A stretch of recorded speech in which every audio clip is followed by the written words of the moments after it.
नमस्कार, बहुत स्वागत आपका न्यूज इंडिया पर और मैं हाजिर हूं आपके साथ ऋतिक ठाकुर। बुलेटिन की शुरुआत करेंगे। उत्तराखंड में त्रिस्तरीय पंचायत चुनाव आज है और यहां पर प्रदेश के 12 जिलों में पहले चरण के लिए मतदाता मतदान करने पहुंच रहे हैं। 17,829 प्रत्याशियों के भाग्य का फैसला होगा। 31 जुलाई को चुनाव के नतीजे आएंगे। सुरक्षा के मद्देनजर भारत नेपाल की सीमाएं सील की गई हैं। तो उत्तराखंड में पंचायत चुनाव की सभी तैयारियां पूरी कर ली गई हैं। आज 12 जिलों के 49 ब्लॉक में पहले चरण का मतदान हो रहा है। गढ़वाल मंडल के 26 और कुमाऊं मंडल के 23 विकासखंड में यह मतदान हो रहा है। 26 लाख से ज्यादा मतदाता अपने मत का इस्तेमाल करेंगे। वहीं पहले चरण में 17,829 प्रत्याशियों के भाग्य का फैसला मत पेटियों में कैद हो जाएगा। उत्तराखंड में पंचायत चुनाव के लिए 2 चरणों में मतदान होना तय हुआ। 28 जुलाई को दूसरे चरण के लिए मतदान होगा। त्रिस्तरीय पंचायत चुनाव का परिणाम 31 जुलाई को आएगा।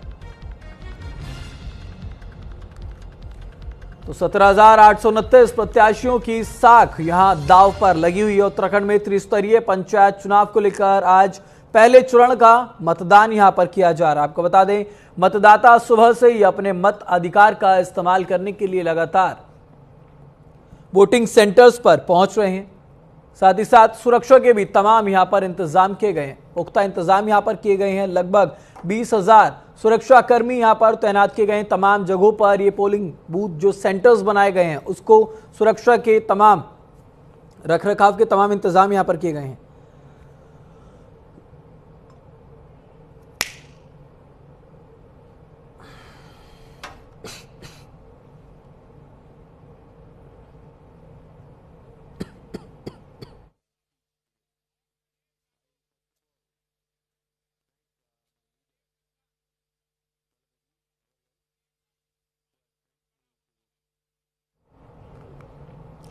तो उत्तराखंड के मुख्यमंत्री पुष्कर सिंह धामी ने बयान देते हुए कहा कि त्रिस्तरीय पंचायत चुनाव राज्य और केंद्र सरकार की योजनाओं को आमजन तक पहुंचाने के लिए ग्रामीण क्षेत्रों में विकास को ले जाने में, योजनाओं के क्रियान्वयन में बहुत महत्वपूर्ण भूमिका निभाते हैं।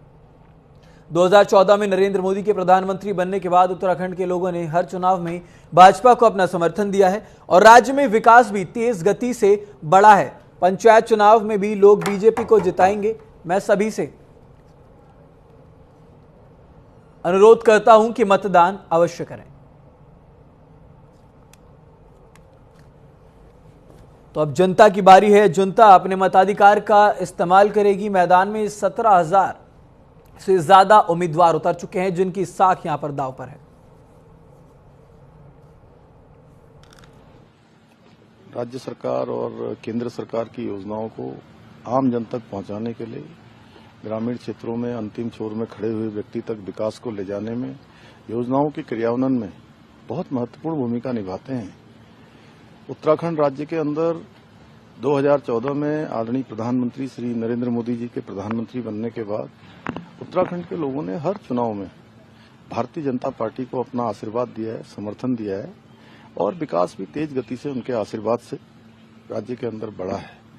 अभी नगर पालिकाओं के चुनाव हों, विधानसभा के चुनाव हों, उपचुनाव हो, लोकसभा चुनाव हो, सभी चुनावों में भारतीय जनता पार्टी को अपना मत आशीर्वाद देकर यहाँ के देवतुल्य जनता ने विकास को तेज गति से आगे बढ़ाने का काम किया है, प्रोत्साहन दिया है। इस चुनाव में भी, पंचायत चुनाव में भी भारतीय जनता पार्टी समर्थित प्रत्याशी हैं, उनको जिताकर विकास के पहिए को और तेज। तो पंचायत चुनाव को लेकर पहले चरण का मतदान लगातार हो रहा है। इस पर ज्यादा जानकारी के साथ हिमांशु हमारे साथ जुड़ चुके हैं। हिमांशु, आपसे जानना चाहेंगे, फिलहाल बात करें अगर अभी तो 11 से ज्यादा बज चुके हैं, 11:30 बज चुके हैं और ऐसे में अगर मतदाताओं की बात करें तो कैसा उत्साह वहां पर मतदाताओं का देखने को मिल रहा है इन सेंटर्स पर? निश्चित रूप से ऋत्विक, आज उत्तराखंड में जो है त्रिस्तरीय पंचायत चुनाव के प्रथम चरण का मतदान हो रहा है और माना ये जा रहा है कि देर शाम तक जब ये मतदान होगा तब तक तकरीबन 70 से 75% के आसपास मतदान होगा, क्योंकि इस बार जो है 5 लाख से अधिक जो मतदाता हैं वो उत्तराखंड के त्रिस्तरीय पंचायत चुनाव में बढ़े हैं। वहीं 6,000 से अधिक पदों के लिए जो है 17,000 से अधिक प्रत्याशियों ने अपनी साख दांव पर लगाई है और इनमें से सिर्फ 6,000 से जो प्रत्याशी हैं वो जीतेंगे और तकरीबन 26 लाख से अधिक मतदाता प्रथम चरण में जो है अपने मताधिकार का प्रयोग करेंगे। हालांकि पुनर्मतदान की भी तारीख रखी गई थी आपदा जैसी परिस्थिति में, लेकिन जिस हिसाब से आज मौसम है, लगता नहीं है कि पुनर्मतदान की जो है जरूरत पड़ेगी। वहीं अगर उत्साह की बात करें तो पूरे उत्तराखंड में जो है शांतिपूर्ण ढंग से अभी जो है चुनाव, जो त्रिस्तरीय पंचायत चुनाव के लिए मतदान हो रहा है। और इसके साथ ही साथ मुख्यमंत्री पुष्कर सिंह धामी भी अपना वोट कास्ट कर चुके हैं खटीमा अपने गृह जनपद में, गृह क्षेत्र में, वहां पर वो अपना वोट कास्ट कर चुके हैं। वहीं अगर ये लगाया जाए अंदाजा कि पिछले वर्ष की तुलना में इस बार मतदाताओं की संख्या बढ़ी है, तो ऐसे में जो राज्य निर्वाचन आयोग है उसका साफ तौर पर मानना है कि वोट फीसदी जो है बढ़ेगा, क्योंकि द्वितीय चरण में भी मतदान होने हैं। तो इसके बाद टोटल जो आंकड़ा है कितने प्रतिशत मतदान हुआ है ये निकल कर सामने आएगा। हालांकि 31 जुलाई को जरूर जो है मतगणना का दिन रखा गया और इस दिन जो है जितने भी प्रत्याशी हैं उनका जो भाग्य का फैसला है वो सामने निकल कर आएगा। धीरे से बिल्कुल, तो ये भी जानना चाहेंगे कि आर्थिक और सामाजिक रूप से अगर बात की जाए तो पिछड़े क्षेत्रों में ये मतदान के प्रतिशत पर क्या असर देखने को मिल रहा है? जो युवा हैं, जो महिला हैं, क्या ये वहां पर भाग ले रही हैं ज्यादा? निश्चित रूप से ऋत्विक, अगर रिमोट एरिया की बात करें तो आज उत्तराखंड के जो रिमोट एरिया, दूरस्थ क्षेत्र है, वहां पर ये मतदान हो रहा है। और आमतौर पर देखा भी गया है कि पहले बड़े बुजुर्ग ही चुनाव लड़ा करते थे, लेकिन इस बार कई जगह से ऐसी भी खबरें सामने आई कि जहां पर एक पिता और एक बेटी दोनों ही प्रतिद्वंदी हैं। अलग अलग गांव से भी ऐसी खबरें आई हैं कि जहां पर एक ही परिवार के तीन से चार लोग जो हैं अब इस चुनाव में प्रतिभाग कर रहे हैं और प्रत्याशी बनकर सामने आए हैं। क्योंकि दूरस्थ क्षेत्र है, दूरस्थ ग्रामीण इलाकों की जो मुद्दे होते हैं वो जमीन से जुड़े हुए मुद्दे होते हैं। जो रास्ता बनाने की बात होती है गांव में, या बिल्कुल, तो तमाम मुद्दों को ध्यान में रखते हुए इस बार जो मतदाता हैं वो भी अपने मताधिकार का इस्तेमाल कर रहे हैं। खासतौर पर ग्रामीण क्षेत्रों में तमाम मुद्दे वहां पर होते हैं। आप हमारे साथ लगातार बने रहिएगा हिमांशु। आगे बढ़ेंगे। उत्तराखंड पंचायत चुनाव के लिए वोटिंग शुरू हो चुकी है। देहरादून, उत्तरकाशी, रुद्रप्रयाग, पौड़ी में मतदान लगातार जारी है। अल्मोड़ा, चंपावत, नैनीताल, उधम सिंह नगर में मतदान जारी है। उधम सिंह नगर में सीएम धामी ने अपना वोट डाला। 26 लाख से ज्यादा मतदाता आज अपने मत अधिकार का इस्तेमाल करेंगे। त्रिस्तरीय पंचायत चुनाव का परिणाम 31 जुलाई को निकलकर सामने आएगा।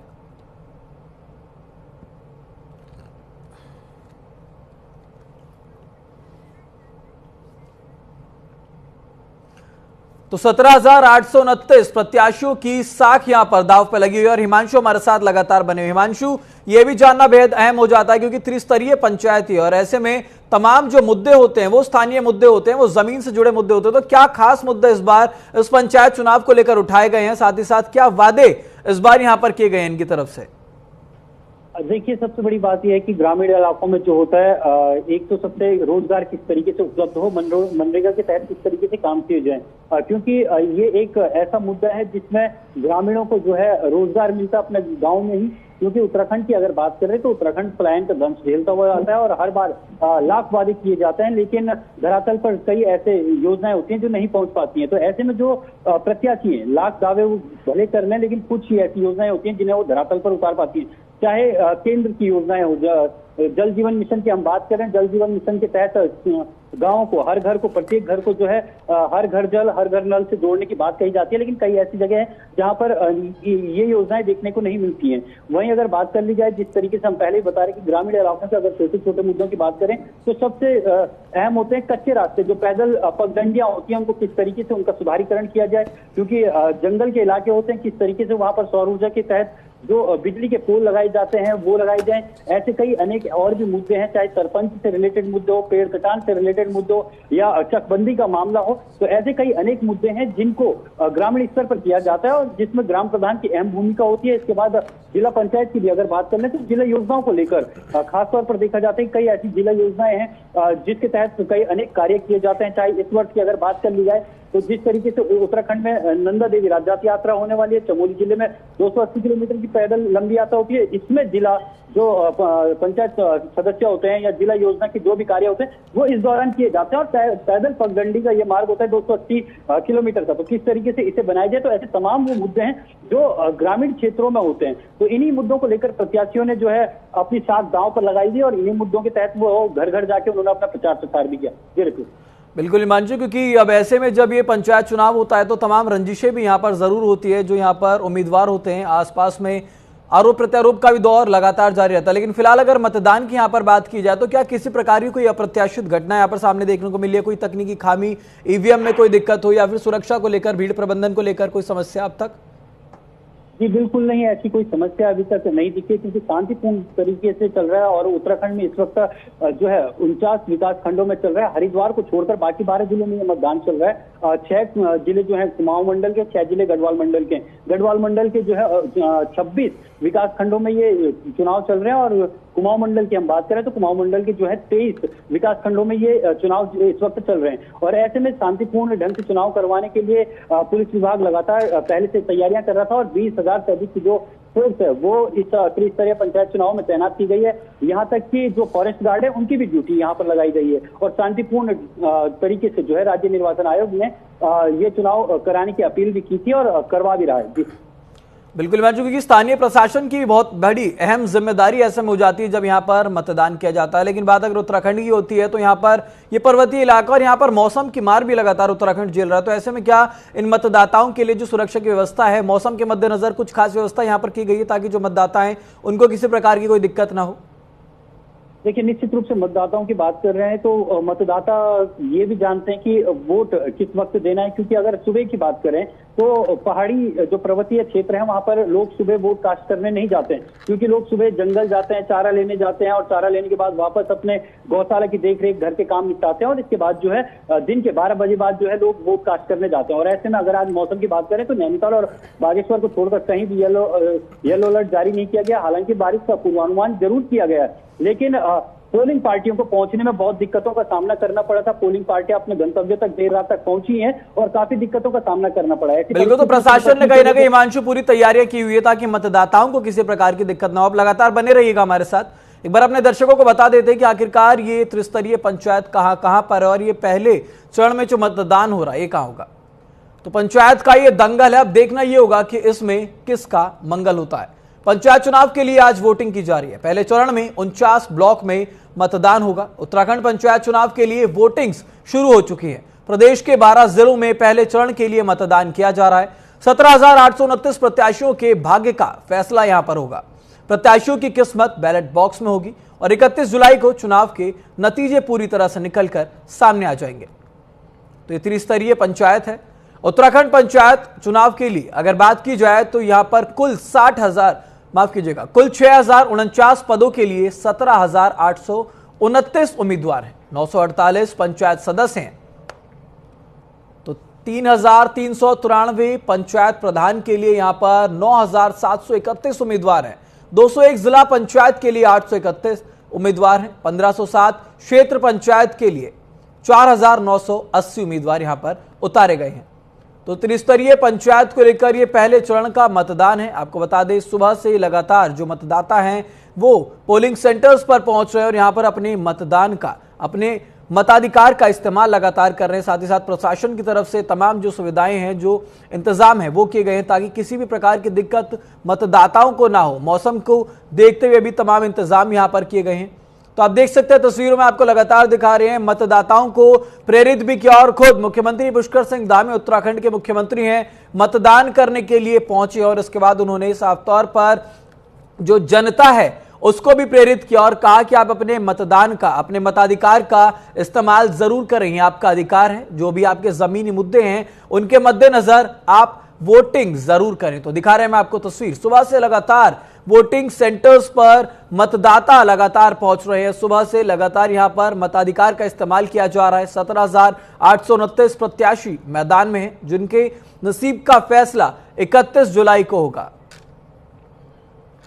तो इस पर लगातार हमारे साथ हिमांशु बने। हिमांशु, एक लास्ट प्रतिक्रिया आपसे जानना चाहेंगे क्योंकि हमने देखा मुख्यमंत्री पुष्कर सिंह धामी भी यहां पर वोट करते हुए नजर आए। लेकिन बात अगर की जाए इस बार के चुनाव की तो बीजेपी की तरफ से भी यह दावा किया जा रहा है कि इस बार ट्रिपल इंजन की सरकार यहां पर रहेगी, क्योंकि साफ तौर पर देखा गया है विधानसभा चुनाव में जीत हुई है, नगर निगम में अच्छा परफॉर्मेंस रहा है। तो अब त्रिस्तरीय पंचायत को लेकर भी बीजेपी लगातार दावा ठोक रही है, इस पर क्या कहना है?